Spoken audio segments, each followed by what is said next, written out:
What's up, everybody? Welcome back to a special episode of the weekly walk-off. We are fired up to be here. We've missed you guys. It is Thursday, the 11th, and it's our first episode of the season. Nate, how's it feel, man? What's going on, brother? It's good to be back. Been itching to do this. We each went on Hunter's show over the last couple of weeks, and I think we both caught the bug. So very excited to be back. Excited to be talking some baseball with you and seeing how everybody's doing with their Sorare lineups, man. 100%, man. I can't wait to get into the episode today. Excited to be here with everybody. We're excited to know what's been going on in your Sorare season so far. So it's been a super fun season for both of us. We're going to get into it. The agenda that we have set is we're going to talk about our biggest wins. Then we got a special announcement. Then we're going to talk about 2023 Sorare versus 2024 Sorare, and we're going to end it with some bold predictions and bold predictions and surprises of the first half. So got a lot in store today. We want to hear from all of you in the chat. Engage with us. Tell us what you got going on. We're excited to be here, and it's going to be a fun one. Nate, what you got? Well, first of all, shout out to DJ Local for knowing the deep cuts on my logo. So La Flama Blanca is here. But yeah, man, looking forward to really diving into all the changes that we've seen this year. I mean, you and I were already all in by the end of last season with this stuff, and it has only gotten better. We've had some like little speed bumps along the way, and I know that people have had some pain points with some of the growing pains that have come with the growth that we've seen on the platform. But all in all, it's just been a massive net positive. The contests are better. The whole structure of everything, the special weeklies, the monthly chases being integrated into the regular season, stuff that we were asking for on our final episode last year. So a lot of the stuff we wanted and clearly other people wanted that Sorare is implementing. And yeah, man, we could do this for 4 hours, but we'll try and keep it to an hour. I'm ready for the second half, man. I know a lot of my players that I've been putting in lineups need a little bit of a break. So hopefully they get some R&R over the All-Star weekend and then can come back firing for a good second half. So for sure. Let's talk about it, man, because exactly what you said. We had our last episode at the end of last year, and we had some hopes and dreams for 2024, and I think a lot of those have come true. We've both had really good seasons to get started, and as have a lot of people in the Discord. So it's always good to win with the friends and be part of that community winning. So there's a lot of good stuff going on here. What are some of the biggest wins? I think that's how we'll start off, right? Some of the biggest wins. I mean, we all have some stories, right? I got a couple shout outs that came to mind for me is Miguel with I call him Mr. Two Sotos. He won 2 Sotos early on in the season, which is just insane. And then Hudson River, 2 Otanis. Show me the Shohei Otanis. So insane. He was a big part of the episode and has been a big part of the season too, as we'll talk about in a little bit, with some of our biggest wins. But shout out to Paul for sure. He's having a massive year. He just took down number 1 in Rare Champion 1 or 2 game weeks ago for the $1,000 top prize. He's on an absolute roll and somebody that we talk to a lot about, setting lineups and different strategies. So happy for him to be having the season that he's having. And yeah, like you said, the nifty Discord is always a fun place to go celebrate each other's wins. It's always everybody's happy to pat each other on the back. It's not a sour grapes situation. We're all rooting for each other. And just before we went live, we were talking about how you're only 1 game week away from completely changing the trajectory of your season and the makeup of your gallery. 1 big win and changes everything. I mean, I know we're going to talk about some of our big wins, and one of my biggest wins this year happened early, and it completely changed the way that I looked at how I was going to approach Champion this year. So it's let's jump into the top finishes here. Let's do it, man. Yeah, it's a snowball effect, 100%. Bring it up. All right, so we got our top 3 finishes each. Pulled some screenshots here. It's a little bit small, but hopefully you guys can see it.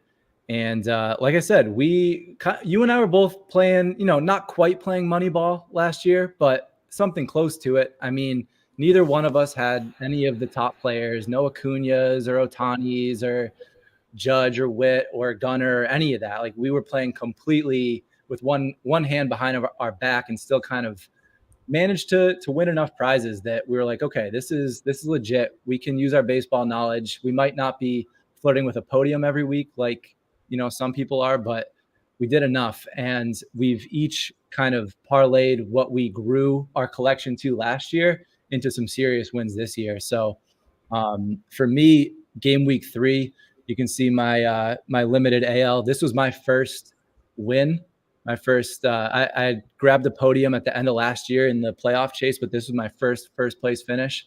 And that was in game week 3. I grabbed the Bobby Witt limited for that and thought about selling it for half a second, ended up playing it in champion. He won me $50 the first lineup that I played him in, top 20 finish.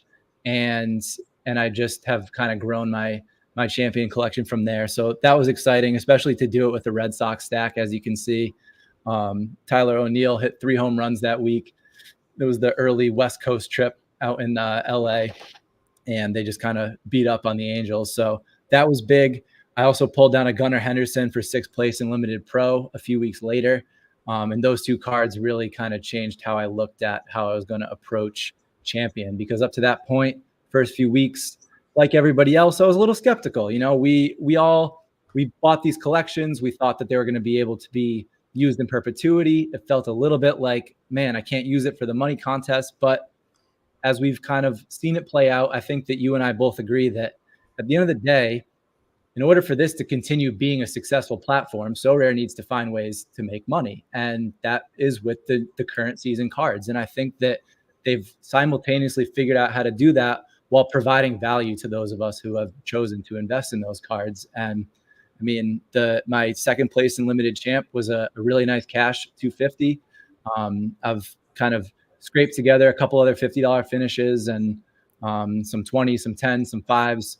The special weeklies have scraped together some wins there too. So yeah, I think that if you get the right cards, you play the right lineups, like especially early on when we've got limited amounts of each guy minted, I've been happy with what I've seen this new breakout be between classic contests and in-season contests. So I'll let you run through yours and give me your 2 cents on what you've got cooking. Yeah, totally, man. A couple of things, like tell me about that lineup that got you hooked on playing champ, because I know it wasn't a crazy lineup. You scraped up $50 with some guys in there that were some Moneyball players as well. So that one Bobby Witt, he ended up going crazy. You listed him on the marketplace. It didn't sell. You put it in the lineup and said, screw it, let's give it a shot. Yeah. And then you had $50 and it basically paid your way through, half of that Bobby Witt already that you would have made. So it's just like, it makes complete sense to use that, reinvest it, or put it back into the market. Especially if you have credits, man. They figured out a little bit of a formula here. I don't think I'm going to be able to use all mine, but it's not a bad deal, especially for people who want to continue going after those, prize contests. I was 1 game away from winning $500 last week. So with that, I mean, that was basically my initial investment into the platform last season. So yeah. 1 cash like that, and it's game over. It just makes it so much more fun. And that's why I say to people in the Discord all the time, if you're not winning, just keep on setting the lineups, man. Like there are insanely unique lineups that you can set that can yield you the card that makes your next podium. So yeah. And also you don't need, like, it helps to have Ohtani, Judge, Ellie, guys like that, but you don't need them. I mean, look at the lineups that we have on the screen right now. My limited AL first place finish was a Red Sox stack without anybody that Devers was a $30 card when I bought it. Duran was $5 when I bought it. Semien $25. O'Neill $5. Casas somebody gave to me as a gift because I was a Red Sox fan. I bought that for $2 this offseason. Singer was probably $1. So like you can use a unique lineup, because when you don't, like, when the studs hit, they've got a high utilization rate. When Tanner Houck RP in game week 3 of this year hits, who else is on that? So like you do have that higher upside for an actual, like something that's going to set you apart from the rest of the field when you're using different cards. So you might not cash as frequently, but your chance to grab a podium, it depends on you being creative and doing something that if it does hit, not as many people will be on it. And at the end of the day, that's what a podium looks like. 100%. DJ Local makes a good point. Tyler Stevenson and Brenton Doyle here recently, 100%. I mean, I keep on going back to the beginning of the season, man. How many times? I mean, Shea Langoliers was so hot at the beginning of the season for 3 weeks straight. It wasn't the very beginning. It was kind of like a month into it. 3 or 4 game weeks straight where he was just an automatic play, just putting up ridiculous numbers. Same with guys like, I mean, I saw it last year with Cabrian Hayes, and like all these people that you can pick up for a couple bucks can really put you over the top in the lineup. I'll talk about mine now, but I do want to see in the chat here, like what some of your guys' biggest wins are. I would love to talk about those. I already threw out a couple shout outs, but I know, I could shout out, the whole entire Discord, because I know there's been some big wins this time. And if you're not in the Discord, make sure to jump on and join too. It's super fun in there. Really, really fun and engaging group. Like Nate said, it's all positive and good vibes. So back to mine. Rare All-Star has always been my favorite contest. I love the fact that you can get up there and play for some really big card prizes with, some limited cards involved. For me, like that's like the definition of like the Moneyball contest for me, because you're really going up against like the top cards in Rare, but just being able to be crafty. And it's always been the contest that I've like been most successful in. I think it was my biggest win last year. My Felix Bautista, sold it for $100. I got for a top 10 finish in that. So that was a nice one. But this year was just next level. It was absolutely ridiculous. I mean, if you look at my lineup, I can go through all these cards right now. I spent up for the Will Smith way more than I should have last year. It was early on in the season. I wanted a rare card. I thought it was good value at the time. It wasn't. Teoscar I got on auction. Okay. Griffin Jacks was $4. Johan Duran I got as a gift. Shout out Jump Shoot. I picked up Ozuna as a big bat that I wanted for $40 like last year and was playing him often. 60 for Lindor and then $5 for Flaherty. A $5 rare Flaherty. And that's one of the things that I like best about the rares and, Moneyball in it is scouting pitchers. I won this contest because of Flaherty. It came down to the very end. He wasn't even supposed to pitch that week. He got scratched. I was like, oh, dude, they bumped him. They scratched him. Ends up coming back against your Sox. And I don't know how many Ks he had that game, but he was on fire, just mowing you guys down. Turns out at the very end, the last 5 points puts me 2 points on the top score. I had to sweat out one more game with Soto and Judge, who were both hot on my tail. And luckily, one of them struck out. Or I think Soto hit a triple, which was a weird triple. And then Judge struck out. And then it was over. I was off to Europe on vacation the next day, and it was the sickest thing because I had a rare Bobby Witt Jr. In the collection that just looks so beautiful. I mean, it was going for $600 on the marketplace, all that stuff. A complete game changer to a collection. My initial thought was I'm going to trade this down for a classic Bobby Witt rare and see what I can get. You had always kind of been encouraged me to just sell it and push all the chips in unlimited. You're like, dude, this could change your entire season. You could be next level up in managers for, the amount of money that you're getting for that Witt. Ended up working out a trade. It was a tough trade to put together, man. The values were really kind of weird because there's not a ton of Bobby Witt rares out there, and auctions are going for something. The last sale was something. It was complicated, right? But ended up getting a limited Bobby Witt, the Ohtani, a Glasnow for that Bobby Witt card, and it was a complete game changer so far. I mean, just comes down to the consistency that I can have in something like a championship lineup, because I think the most powerful thing is dinking off those $10 wins.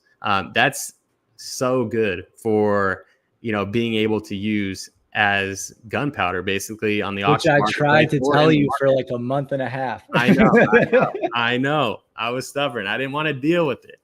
But you were right, bro. You were right. It's a game changer. The cash that you accumulate along with the credits that you have, especially as we know how the market tends towards the end of the season, there's going to be some really good opportunities out there. And I'm getting excited for the second half in the postseason. And especially early in the season, like the cards are really expensive when they first come to auction, but for good reason, because you have to remember that the cash champion contest will never be softer than in those first few game weeks, because there's so few of each player minted that even a guy like Ohtani is only going to be played by a couple guys because they've only minted a few of them. So those prizes that you're winning, those cards that you're buying, that contest is really soft at the beginning of the year. And it's not really the case anymore because we have half a year of prizes that have been dished out at this point. So there's enough of a player pool that everybody's in play. There's at least 50 cards of everybody, upwards of 120 for most guys. So it's not quite the case anymore, but it's still the softest contest. It's definitely softer than anything else because it's a limited player pool and you can only play one classic card and there's only so many of each. You're getting 900 people playing that contest. And at most there's 120 of the in season of that guy minted. And who's to say that it's being played in champion? So you really have to understand, like, even though we don't see the numbers, which would be awesome if we could start to see utilization numbers, but even though we can't see that, you can deduct it on your own, right? Like that's why that champion contest, you don't necessarily, and each week can be an anomaly, but generally speaking, you don't have to hit as high to cash in a contest that just has a smaller player pool, smaller people involved, because there just weren't as many people putting out big lineups early in the year. And so Totally. just my 2 cents on that. 100%, man. I couldn't agree more. I mean, I hit a contest like early on in the season when you can use 2 limited cards. My strategy going into champ this year was to build around my best classic cards, right? And then when it flipped from 2 cards to 1 card, then and my teams, I didn't really pick the right teams at the beginning. Like I had the Astros stack built around Jordan and Bregman.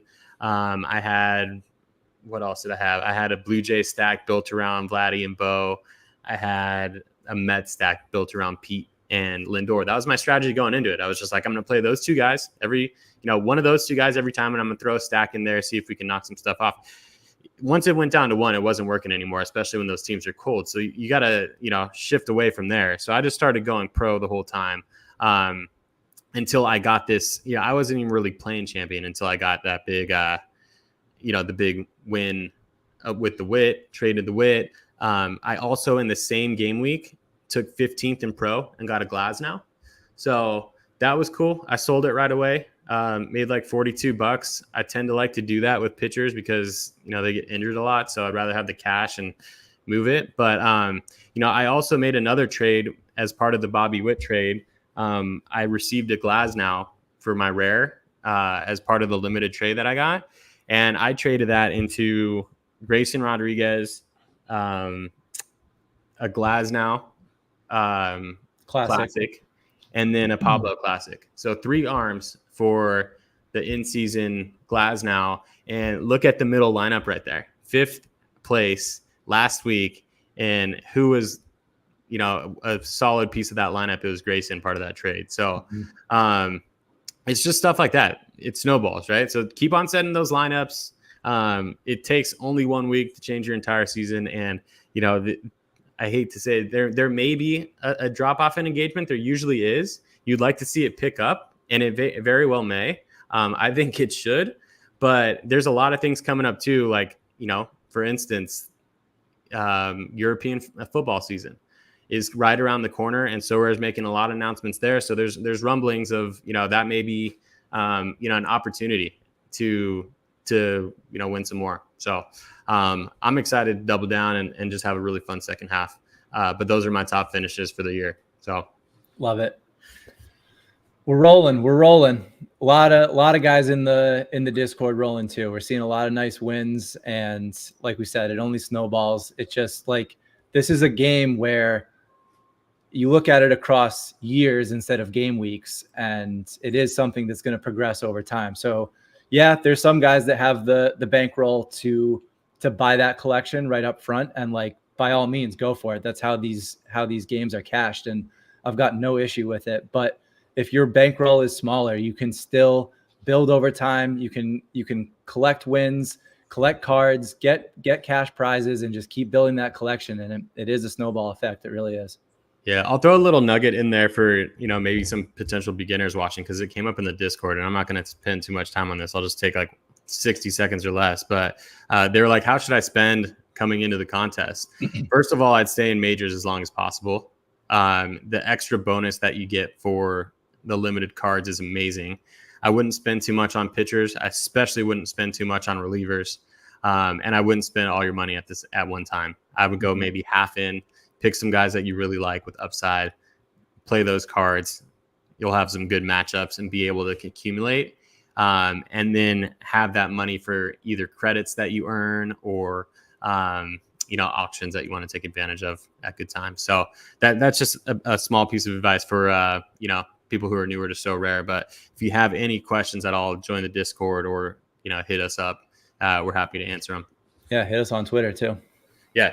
If you're not subscribed on YouTube, hit the subscribe button for us and follow us on Twitter. We appreciate you. Let's move into the next segment, I guess. Yeah. We good? Yeah. Let's do it.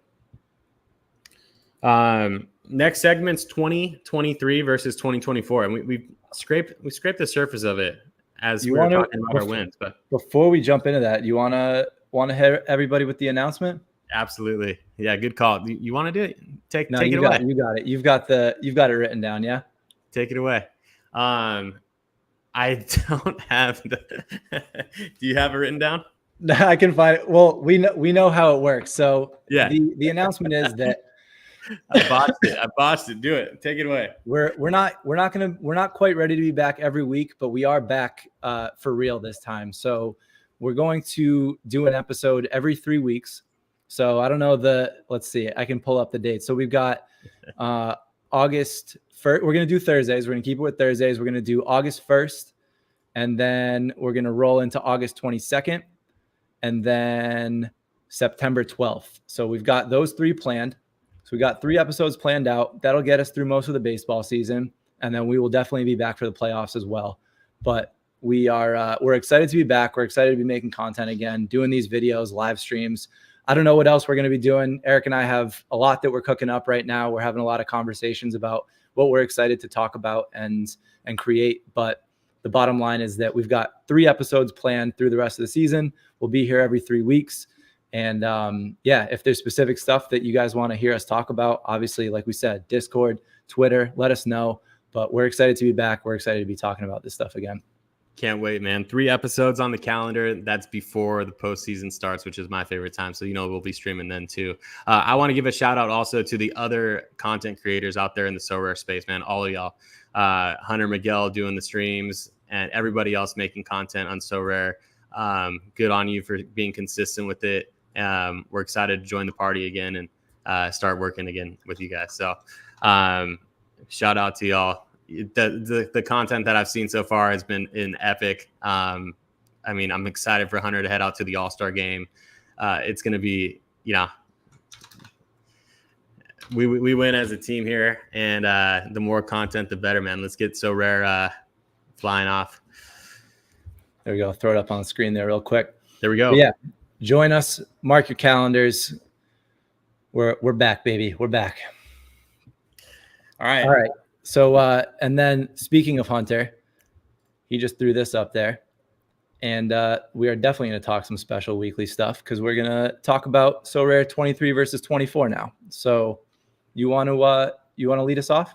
Yeah, why not? I mean, we talked, you brought it up right at the beginning, man. We're going at the end, my favorite part of last season by far was the playoff chase, man. I mean, I was hunting for a podium. You landed on the podium, got yourself a sick Juan Soto ball. I just thought that tournament style was extremely fun, man. It was like a blast to go through the entire tournament, and that's what turned into the monthly chase. June the first monthly chase, or was May? May Yep. was the first monthly chase. Second was June. Sorare has doubled down and put a ton of prize money into the July monthly chase. That's going to be amazing, and that'll be the first one where I'm really fully into that. You know, like my limiteds are up to snuff enough to at least throw my hat in the ring for that. I've been kind of taking advantage of less players in the other contests and trying to win that way over the first couple months. But you better believe I'm getting after that big cash prize for the monthly chase. 4K, right? On July. Is that the final prize? I know the free. I mean, honestly, man, amazing. Free to play, common contest. Top prize is $1,000. Yep. If you're playing in the unique, that's the first. We haven't seen cash prizes in the free contest yet, so very cool to see that there as well. It's huge. It's huge. So they've done so many things. I think that was the one that we were the most excited about to increase, you know, the engagement. We weren't so stoked. Like, I mean, like maybe you can talk about that because you'll say it perfectly. We weren't super stoked on the fact that they were going to require in-season cards for the champ contest. But I mean, maybe we can talk about how our minds have changed. I know we've scraped on it before, but yeah, we did touch on it before. Oh, did you overheat there? There we go. I might have. All right, I'll take it away while you fix that. But yeah, so like you said, and like I touched on a few minutes ago, it's we're not really sure, like a lot of people, what, you know, how we felt about that. You know, the requiring those in-season cards, you have to spend money to have access to those cash prizes. But I think that what I hadn't fully realized yet was that the other side of that coin was that every prize you were winning in those classic contests had much bigger value than the stuff that we were winning last year. Because you won a prize last year, that's cool, it was worth something, you keep it in your collection or sell it, but it didn't have that added value. And the way that you and I have been looking at limited in-season cards is kind of like halfway between, and it's not exactly, but halfway between limited and rare, where it's kind of its own category and has the added value that you can throw it into a classic contest as well. But that utility impacts more than just being able to enter the in-season contest. It's also that even if you don't buy a single in-season card and you're just playing the classic contest, all of your prize values went up. And I know that we technically lost some of the prize pool in those contests, but you do have the boxes. The credits are valuable.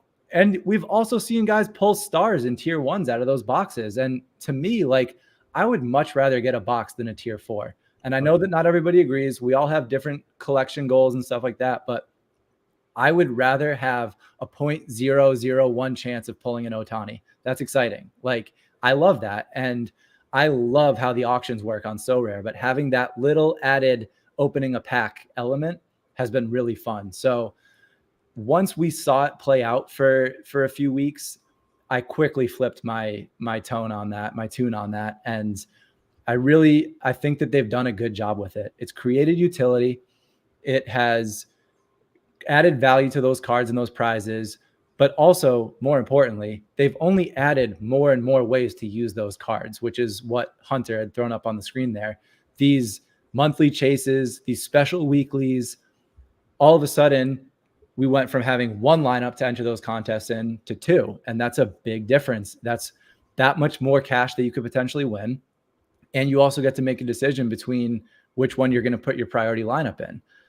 Not every special weekly is going to be built for your collection. Yep. For me, the Aces this week was built for my collection. I have a deep lineup of starting pitching, and I collect relievers that have, starting pitchers that have reliever eligibility. So to me, it was like a lineup with 3 starting pitchers in it with added value.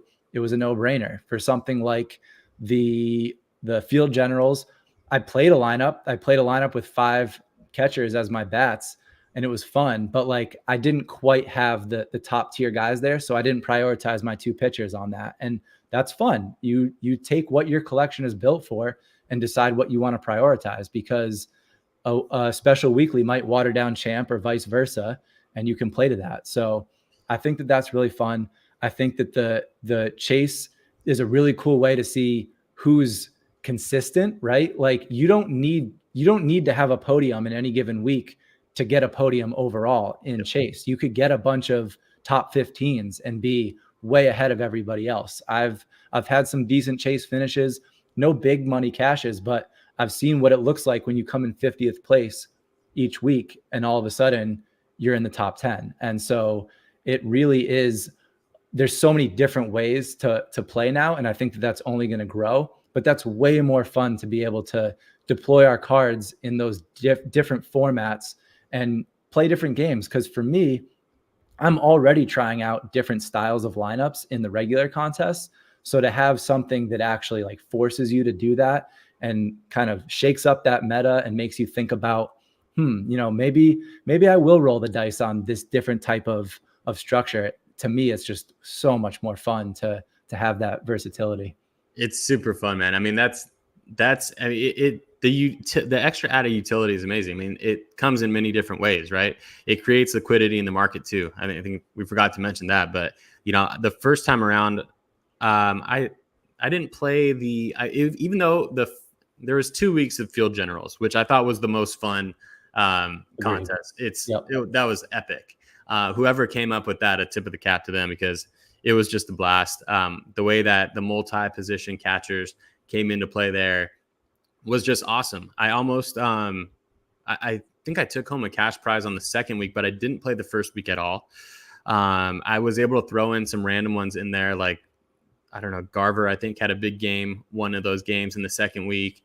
But really, like I said, it created liquidity. I was able to sell some cards that I never necessarily wouldn't have been able to sell, at the prices that I got for them in the past. For example, like I knew I wasn't going to compete in rare. I had a Will Smith, I had a Dalton Varsho, I had an MJ Melendez. Those 3 cards alone, I sold them, all 3 of them, made $110. And I was able to get an in-season Kyle Tucker for when he comes back. So it's like a card that will hopefully reap many rewards in the second half of the season with Tucker, is just going to keep, paying me by helping me cash in contests. So that's the type of utility that kind of comes along with it. So I just wanted to pull up this lineup because even though Connor Wong held me out of the cash, all he needed to do was get like one. Actually, there was a steal on Sunday Night Baseball that got called back by a fingertip. That would have put me in the $10 range, but not the point. The point is, look how fun this lineup is. Like, look how ridiculous this is.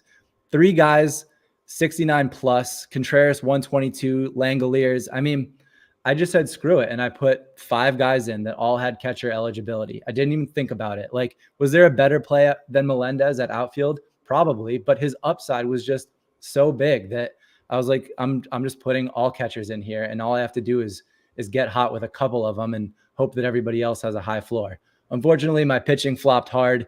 Wong got 110% bonus on his -3, which turns into -7. Unfortunately, you do get the 110 bonus on your negatives.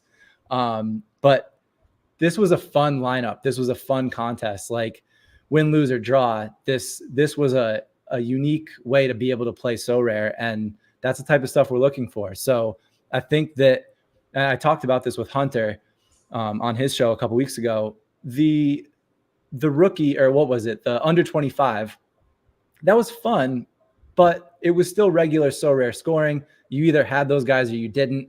I happened to have Witt and Gunner, so it was a no-brainer to play it for me. Didn't end up cashing, didn't work out.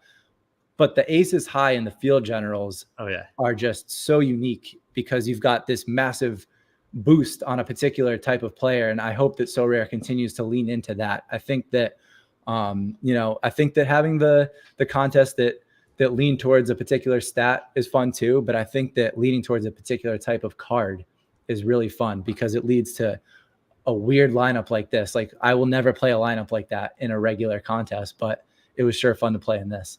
Oh, absolutely. It was super fun. I mean, yeah, aces was also a blast. I mean, there's so many different things that you can do when it comes to crafting those lineups, and so many different unique lineups out there. It's just, yeah, it's fun, man. Yeah, you were up on the podium for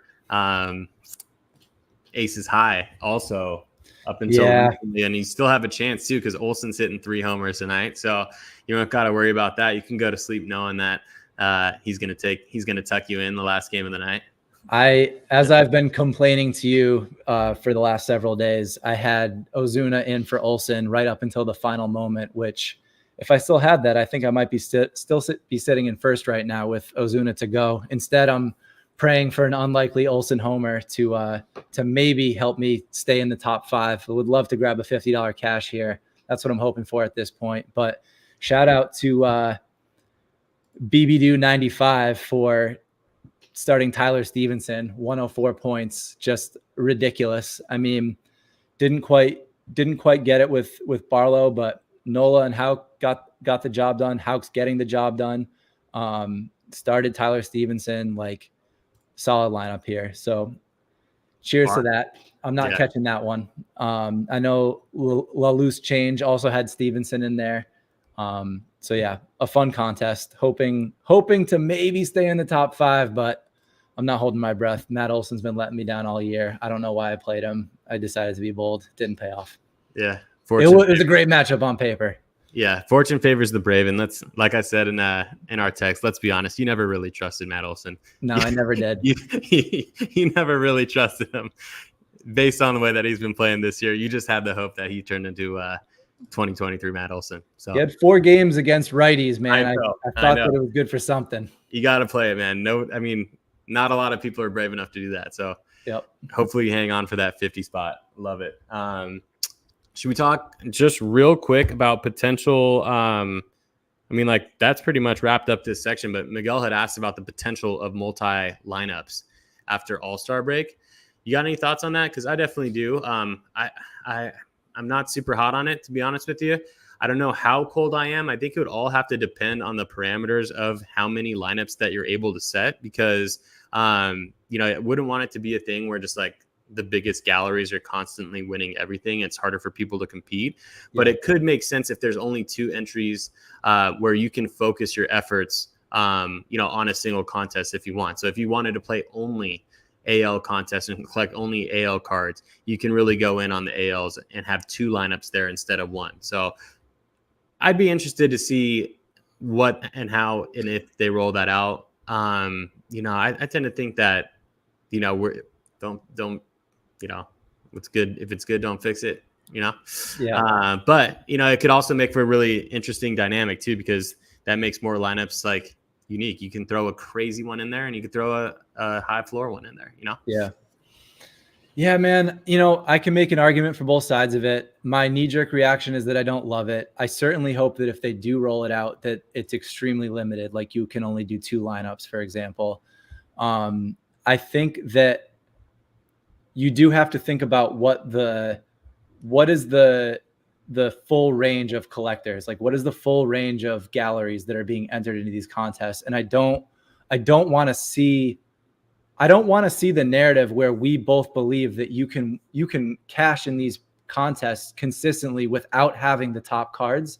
If all of a sudden somebody that has 2,000 cards in their collection can put 8 lineups into every single contest, how's the little guy going to compete? You're going to alienate a lot of those smaller collections. And that includes you and I, right? We have solid collections. Like they're no joke. Like we can play, but we're certainly not competing with some of these higher end galleries that have 1,000 limited cards where they just have every player times 3 and they can do whatever they want. That's great. Like all the power to you, but that's balanced when you can only enter 1 lineup, because even with that full gallery of every player, you still can only play 5 bats. You can't play all of them. You still have to pick the right ones. It still relies on you understanding matchups, lefty righty matchups, ballparks, if a guy's hot or cold, like if all of a sudden you can just play as many lineups as you want, it's no fun. It's no fun. Yeah, so agreed. 1 lineup per contest, I love. I think it's one of the most important elements of why this works for somebody with a smaller collection, which makes up the majority of collections, I would imagine, right? It's a small percentage of people at the top that have every card times 3, but you want to make sure that you don't there's already a big enough advantage having that collection, and they put their resources into it. They're climbing out of a bigger hole to be profitable, but you want everybody to be able to have fun with it. And if all of a sudden those top 100 spots in pro every week are getting chewed up by multiple lineups for the same collector, you don't want to see that. So I don't know. We'll see. If you put it in a vacuum and you just talk about the fun of being able to put in multiple lineups, I do like that concept of being able to put like all your studs in one and then do something weird in another. And that's why I think that maybe if you're going to do it, just do a max of 2. Yeah. But I really hope that they roll it out very cautiously if they're going to go that route. They've been pretty thoughtful. I would assume that they are. There's a ton of good ideas coming up in the chat too. Make more contests. They have already done that with the specials, which has added a different dynamic too, which has been super fun anyways. I mean, I would love to see even more contests on the common side of things, right? Like if we could do special weeklies for common, we have it for the chases coming, which is great. But special weeklies for common would be super fun too, or even allowing, a separate majors competition for beginners and people who are not beginners, Yeah. Even if it's for fun or limited prizes or coins or whatever. I'm not here to complain. They've done such a good job. I'm so stoked on all the stuff that's been rolled out this year. But hey, that would be fun too. I'd love a common contest with field generals or aces high. Yeah. And maybe they roll out one particular contest that's multi-entry, right? Maybe it's just one contest that you're able to enter as many lineups as you want so that you can utilize all your additional cards if you want to, or, I still hope it's not that drastic. And also something we didn't touch on yet. I love the training lineups. I love them. Like such a good design. I was somebody that was setting every single training lineup, every single game week last year. And it paid off because my collection has much bigger XP on it this year. To be able to think about whether or not I would rather put a long shot lineup into Sandlot, like I'm putting Sandlot below my training lineups at this point. That's not a hot take. Sandlot prizes are pretty bad this year. It's like a mini training lineup in my eyes. You get a little extra bonus for the score on your actual output. But to me, being able to buy those additional training lineups, like if that's not what you're spending your coins on, you're crazy. Like I immediately jumped in on those. This will be my one real important nugget here. If you are not utilizing those training lineups, you're nuts, because the ability, especially on an in-season card that starts at 0, you can be at a 3% bonus so quickly. Like you got to use them. Yeah. It also makes you really think closely about how you're crafting your collection for the collection bonus or the collector game, right? It's like, okay, I did have 2 amazing cards, for 2023. They've built up experience. Do I want to go all in on that set and get the, 3 to 4% bonus by buying cards for 50 cents? Or, is it better off to do something else, like get an in-season card, mix and match, do things like that. So it opens up a lot of possibilities, man. I love the training lineups too, but it's amazing. Are we ready for the next segment? Yeah, let's do it. Before the next segment, I'll plug a couple of things going on here. Tomorrow, check out Hunter's stream with Miguel and Jump Shoot. That's on YouTube and Twitter. And then Clamp has got a Sorare FP stream from Dallas at the All-Star game on Sunday. That one's going to be awesome too. Make sure to check both of those out. Next segment, we got surprises of the first half. So it's been a pretty surprising first half. I think every first half, there's always some surprises kind of tucked in there. But the way that we broke this out is each of us are going to go with a surprise team, a surprise pitcher, and a surprise hitter or batter as our 3 surprises of the first half. So it could be good, it could be bad.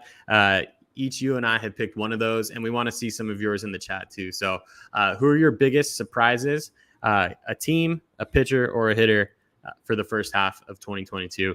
Nate, you want to kick it off with your surprise team? Yeah, I'll lead us off here. My surprise team, I went on the negative side of things here. It's for me, it's the Texas Rangers. I rode these guys to a lot of prizes last year. Seager, Adolis, Semien, Lowe at times. They won the World Series, right? They were unbelievable last year. Adolis was the most important factor in me taking down a podium in the playoff chase, but they just have not been the same team this year. Seager, when he's on the field, has been unbelievable, but that's been a big if. He's been injured a lot, which unfortunately is the case with him. Semien's batting 235. He's only got 3 steals. Adolis is batting 215. Josh Young has been out all season, and it's just not clicking, and it's killing me because I can't remember the last time I put Semien or Adolis in a lineup. I keep rolling out Seager because he's hitting when he's on the field. But yeah, for me, the biggest surprise has been the Texas Rangers. What do you think they're going to do second half? Are they going to turn it around?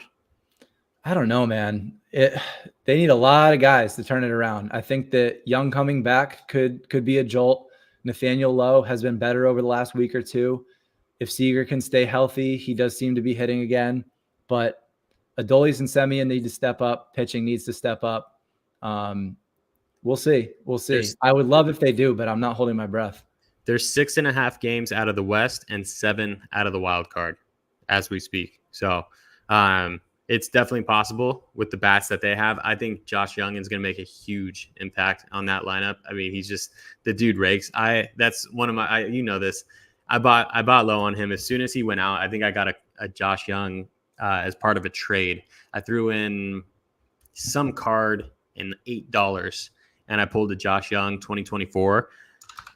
Talk about utilization. There's only 35 of those cards. I can't wait to use it, man. I'm so stoked on it. And I picked up a rare when he was out too. So hopefully that's a corner piece for the second half of the season for me. But yeah, I think they can do it, man. I don't know that it's a tough division. I see Seattle falling out. They just don't hit enough. But I see the Astros and the Rangers being right there in the conversation at the very end. So I love the pick though. Went on the negative side of the bold pick for the team. You want to do your team and then we'll zigzag? Yeah, 100%. My team was the Cardinals, dead last in the Central last year. They were 71-91 last year. Insane. As we stand right now, they are the second team in the wild card ahead of the Mets and the Padres by 1 game. And they are, let me see here, in the division, 5 games back of the Brewers, who were just hot. I could see them catching the Brewers in the second half of the season. I don't think they'll need a wild card spot. The Brewers might fall to the wild card if they can keep up their clip right now. But something's coming together over there, man. And they're getting healthier. They have a lot of experience. Some may even say they're old, which they kind of are. But, I think they're going to push some chips onto the table in the second half and make a little run for it. I like them. I like it. For pitcher, I had Ranger Suarez. I love how he stepped up. I've always liked Ranger and his stuff. Was pretty big on him last year. I actually had his rare and sold it during the playoffs for a nice little penny. It's because I wasn't really competing in those rare contests for the playoffs, but I think I'm kicking myself for it now, of course, because I bought it for like $10 or something like that. So to have a $10 rare Ranger just sitting there would be amazing. He is, let me pull up his stats. I didn't write his stats down, but doing really, really well this year. Obviously, the pitching on the Phillies has been top tier. Wheeler, Nola, Sanchez, Ranger. That's going to be really dangerous come the postseason too. So Ranger was my pick for pitcher. Parentheses, Paul Skeens. Insane. I did not expect to see him this early. It's ridiculous. I wonder when they're going to shut him down. They're going to have to shut him down at some point. Yeah, but he had no hitter through 7 innings today. He just had 100 pitches, and I think he was 93 pitches through 6, through a 6-pitch 7th inning, if I recall correctly. 11 Ks, just dominated the Brewers. And I think the very first batter got a hit off of Holderman. There may have been 1 out. It may have been the second batter, but I think it was Garrett Mitchell got a hit off of Holderman like immediately. So the team no hitter lasted for about 7.1. But damn, he's been insane, man. My dad asked me about him, and I was like, yeah, let me just read you his stats. Like, that's how good he is. He's dominating. So yeah, Ranger parentheses Skeens. Who you got? Yeah. I mean, I love just the Philly staff in general, man. Like Christopher Sanchez has been great. He's been a fun reliever to have in Sorare. Shout out to Hud's dog for that trade. But yeah, the Phillies rotation has just been nuts. For me, my surprise pitcher has been Chris Sale. And the biggest surprise is just the health, right? It's not like we didn't know that he can pitch like this. Chris Sale is one of the best arms in the MLB, but he's been able to stay on the field. He is through last night. So going into today, he's the second highest Sorare starting pitcher in points. He's got 518 Sorare points, which is second only behind Scooble, who has 3 more points. He's got 136 Ks for an 11.7 K per 9. And like I said, he's been healthy. So to me, that has been the surprise. It is painful as a Red Sox fan that the one thing we need so dearly is pitching. And we traded away Chris Sale for Vaughn Grisham, who's played like 4 games. Yeah, just absolutely brutal as a Sox fan, but I love Chris Sale. I love the way he plays. I love how much he cares. I'm happy that he's succeeding over there. So Chris Sale is the surprise pitcher for me in the first half. Love it. Love it. He's been hands down dominant. I got him as a reward on the common. I still don't have a limited card of his yet, but man, he has been special. I mean, he's a no-brainer start on my common every single time. So legit. Great choice. Who you got for hitter? Hitter, we're going hometown, Jarren Duran. He's been unbelievable. He was the very first in-season limited auction that I spent my credits on. Bought him for $17. I think it was 14 after the credits. And I think he's like a $60 card now. And he's only that low because he just doesn't have the track record yet. But he is the 9th highest Sorare hitter in terms of points so far this year. He's got 818 points, good for 9th place. He's got 25 doubles, 10 triples, and 10 home runs, extra bases win in Sorare. And then you add his tied for 5th, 22 steals. The dude is just a menace. He is so much fun to watch. He plays so hard. He runs out every ground ball.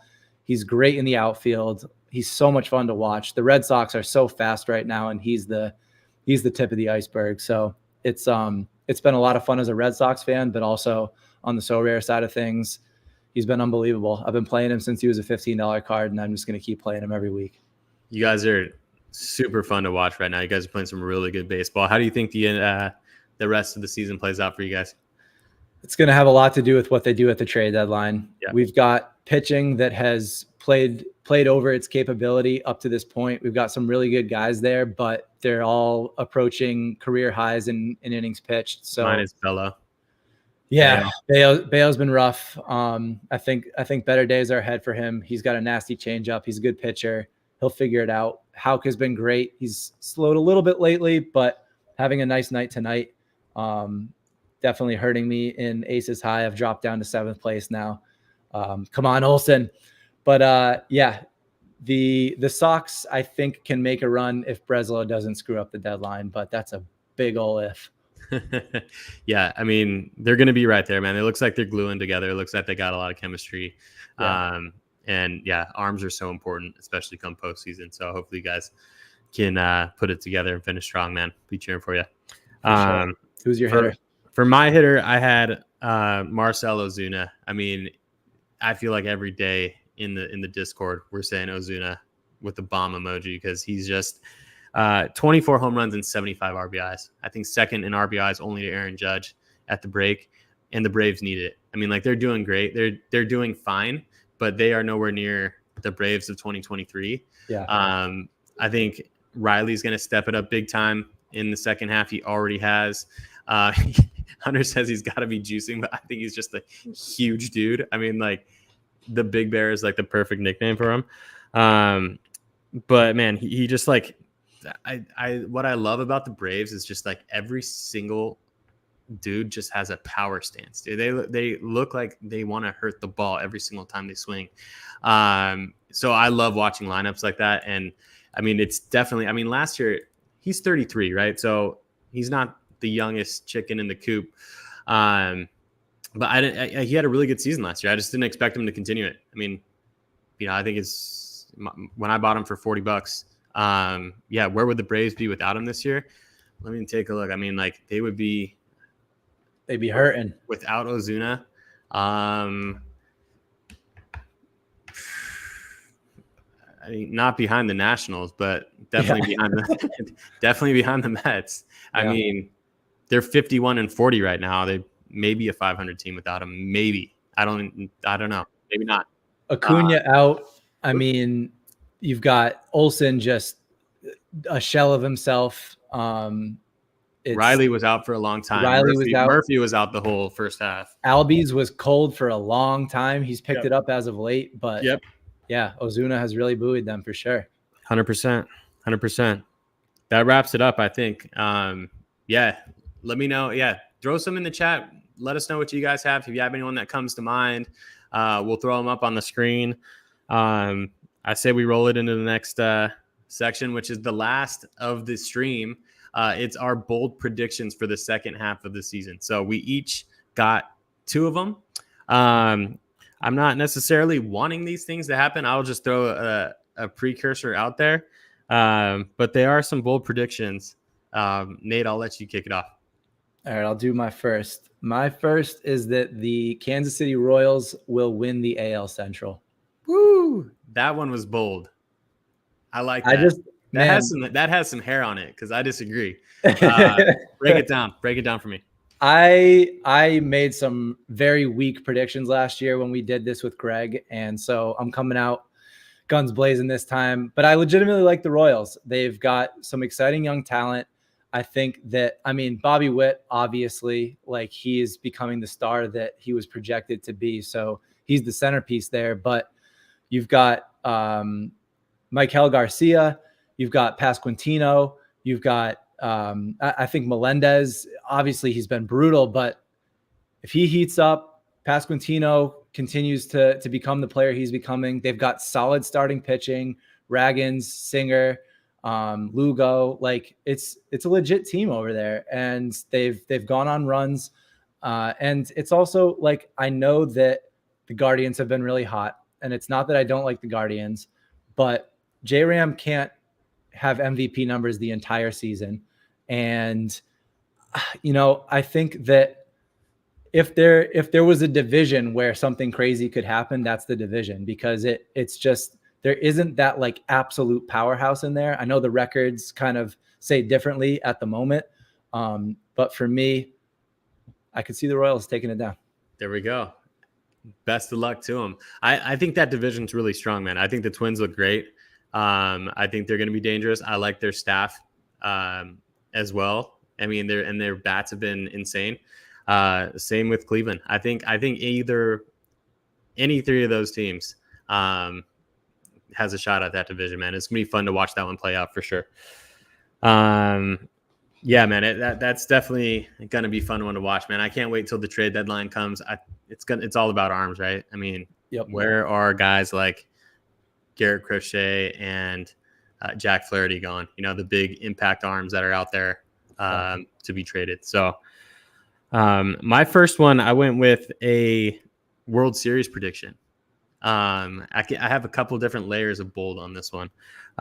Like I said, I don't necessarily want this to happen, but my World Series prediction is the Astros and the San Diego Padres.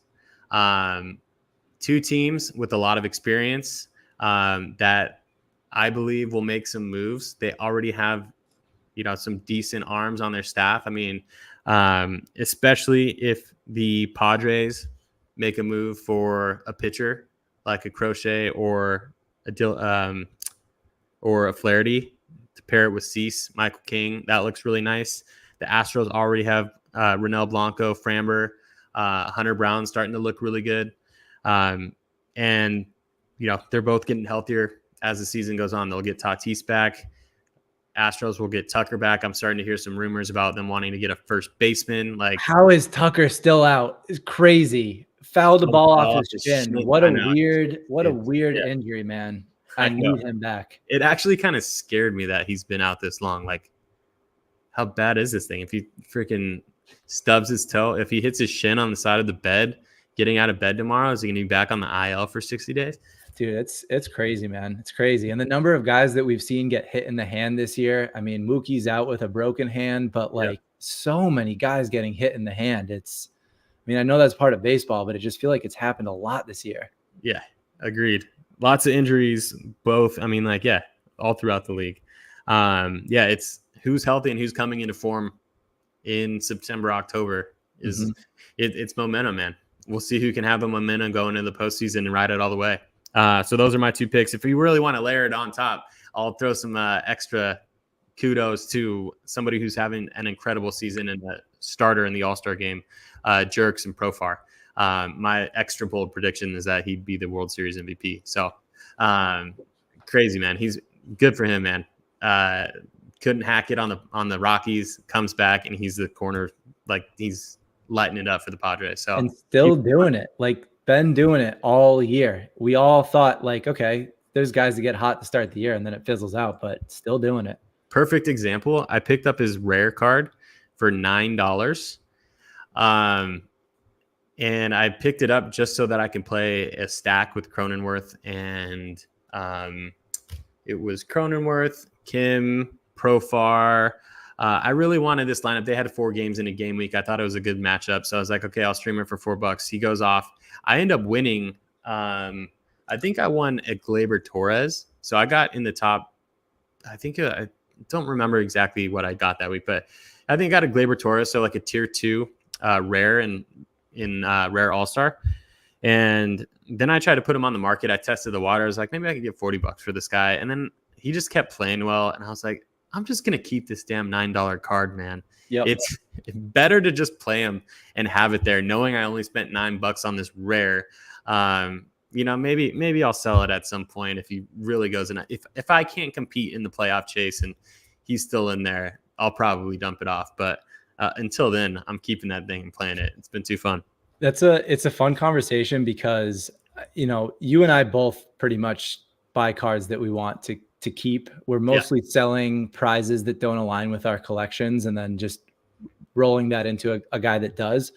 But for me, like, the less I spend on a guy that has a big rise, the less likely I am to sell him, because what you just said, like, it'd be cool to turn $5 into 40, but I've got this $40 card that I got for $5 that I now have the utility in my lineups every week. And it's just tough to pass that up. Like Tanner Houck, I bought his relief pitcher card for $3 this offseason. Like there's no chance I'm ever selling that. That is in my collection forever. Right. And ebbs, flows, whatever. Like, I'm looking for those $3 buys that all of a sudden there's a $50 card that I can now utilize that I didn't have to pay anything for. So that's how I go about that. But dude, it makes you feel like a great GM.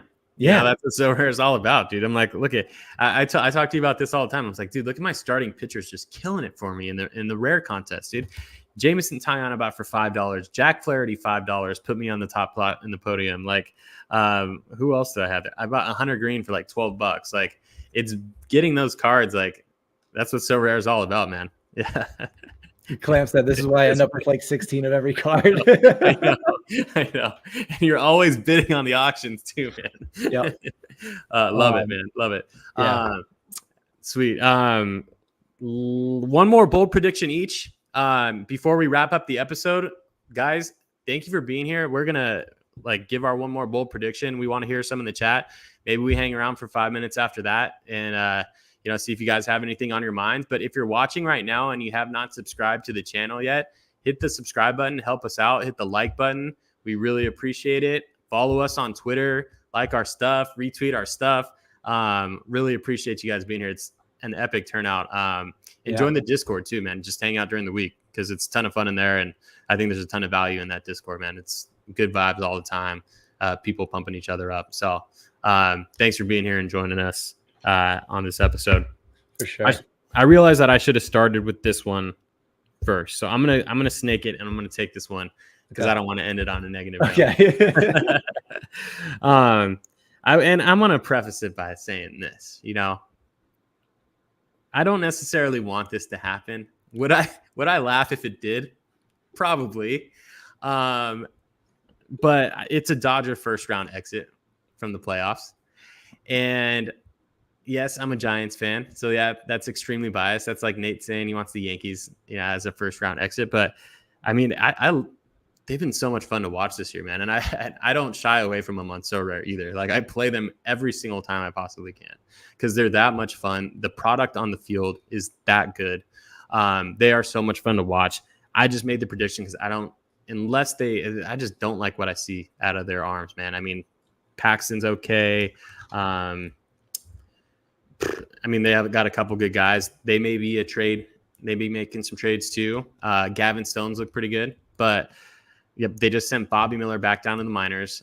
They kind of got to figure it out, man. And that lineup's not solid all the way through without Mookie. So, I mean, they got to stay healthy. Who cares? I don't want to see him win a World Series, but I don't want to actually see him as a first round exit either. I just think it might happen. So, that's my second bold prediction. I like it. All right, I'll take us home. My last prediction is that the AL Rookie of the Year will not be Wyatt Langford. It will not be Colton Cowser. It will be Ceddanne Rafaela. Ooh. Dude has hit 11 home runs and 51 RBIs out of the 9-hole. He's got 11 steals. He's on a red-hot Red Sox team that likes to run and make things happen. He is only in that 9-hole because they're kind of letting him get his footing. They don't want to overwhelm him, but I see him higher in that lineup by the end of the year, and Rafaela taking down the AL Rookie of the Year. Amazing. He's exciting to watch, man. I got him on my categories fantasy league. So I picked him up the other day. He was really cold for a while, but he's really stepped it up. Do they have him mostly at shortstop or outfield these days? Outfield, right? It's been a combination. He's at shortstop a lot. They don't want him there long-term because he's just such an unbelievable center fielder. Yep. But with all the issues we've had at shortstop, with Story getting hurt, which was killer because he was actually looking good to start the year. Yeah. He has played a lot of shortstop, which I talked about this on Hunter's show, but I actually won the very first auction where he gained shortstop eligibility. So I have the very first Rafaela mixed eligibility card that I've been just absolutely crushing in training lineups and pumping his XP up. So I'm going to have a real nice Rafaela card and looking forward to using it. So yeah, very high on Rafaela. Awesome, man. Yeah, I mean, you guys have a top prospect at shortstop too. So I don't know what his development looks like, but hopefully you won't need him for too long. Yes, sir. Have you watched any of the Dodger games with Mookie in the booth? And no, because I'm in LA and the Dodger games are blacked out. So for the second year and for the third and fourth year in a row, being on this side of town that I'm in, I can't watch Dodger games, can't watch Angels games. So I haven't been able to watch Ohtani unless I am out of town for the longest time or I'm at the stadium or a bar. So you need a VPN. I know. Yeah. Hey, seriously. Why is it so hard to watch baseball games? Come on, MLB. MLB TV is amazing. I love it. It is amazing. It is. But the blackout. Everyone has the right to watch Shohei. Yeah. Yep. Haters. Love it. Love it, man. Great prediction. Great episode. I got 5 more minutes or 2 more minutes or 3 more minutes if you want to hang around.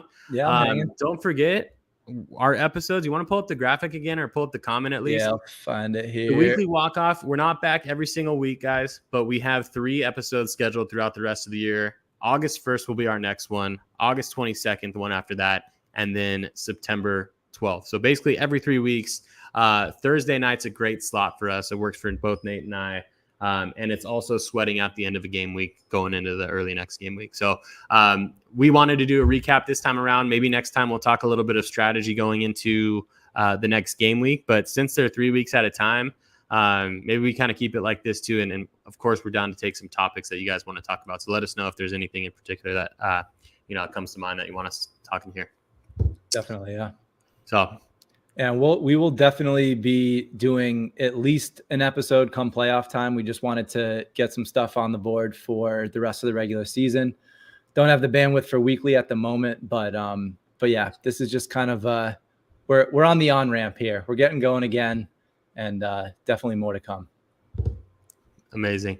What do you guys got in the chats? Throw some stuff at us if you want to. If not, we can sign off. But don't forget, you also got episodes with Hunter tomorrow, Hunter and Miguel, and then Clamp on Sunday. So check those out. They're going to be awesome. I still haven't caught the Morosi episode yet, Hunter. Yeah, I need to watch that. I was going to watch it yesterday, ran out of time. So I watched a couple of the clips, and it looked amazing. So have fun. And if anybody else here is going to the All-Star game, have a blast. I'm sure Texas will do a great job hosting it. From what I hear, that stadium is really cool. I don't like watching baseball games on TV in Texas because their camera angle is weird. And I'm just weird about that kind of stuff. I talked about this on stream last time. It's like, dude, like zoom in a little bit, get a nicer crop. I can't stand looking at this like all the way down to the backstop. I'm going on a rant here. Like all the way down to the backstop, like frame, dude. Like throw some bricks in the background and crop in a little bit for me. Super random, but I know you enjoy watching soccer as well. Did you happen to catch the camera angle on the US game in the Copa tournament where it was like you were watching from a blimp? No, I didn't. Oh I didn't my God. It was so bad. It was so bad that they changed it by the second half. Oh, okay. It was just like, it was nauseating. I heard about that. Some of these games now watching them, man, like they get so cinematic with the camera work. I mean, dude, if you watch the Cubs game on Marquee, it is sick. Like they're coming off the field crisp as can be with the blurred out backgrounds. Yeah. Dude, it's like watching a movie. And then, you know, come to think of it too, it was also really cool watching the Rickwood Field game. They did a whole inning in black and white, which was super cool. I missed that. I mean, that game was awesome, man. Like chills. That was, you know, the day after Willie Mays passed away, RIP. I watched that was a really special black and white. That was a really special game, man. It was really cool. Yeah. Oldest field in baseball. Very cool. I love stuff like that. Love the Field of Dreams. Love the different stuff. They got to bring back the Field of Dreams. That was electric. Yeah. All right. I'm down to sign it off. If you are, let's do it.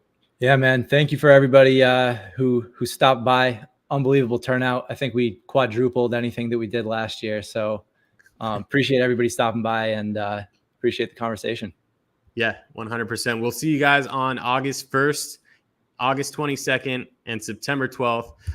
Thanks for being here to support us. Thanks for joining the Discord and all the retweets on Twitter. Just thanks for being a part of the community here. We're excited to do some more So Rare content as the season goes on. Talk to you guys soon. Go Sox.